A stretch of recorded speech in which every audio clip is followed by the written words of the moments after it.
The Biden administration is announcing sweeping legal actions against Chinese fentanyl chemical producers. That's one step, but my God, how many years late? How many tens of thousands of Americans have died because of fentanyl poisoning? The compounds are produced in China, shipped to Mexico, where they're combined into the deadly fentanyl, which comes over our border. And I have said for years now that is an act of war by China and by Mexico. It's an act of war against the American people because 100,000 plus people died last year from fentanyl. Another 100,000 or more will die this year from fentanyl. We're doing nothing about it. Finally, they wake up and say, oh, we should do something about this. They should have done something about fentanyl a long time ago, Isla, is my opinion, and I think we are grossly inadequate in our response. Your thought?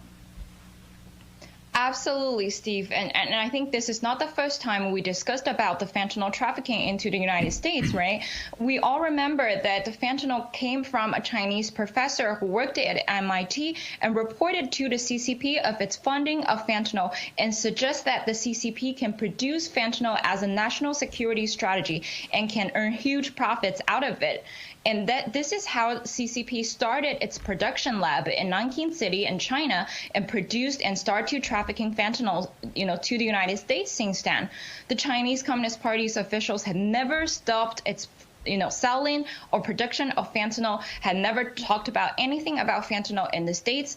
Steve, this is how, the U.S.-China relationship expert in China, Jin Canrong, commented about the fentanyl trafficking and the U.S. sanctions.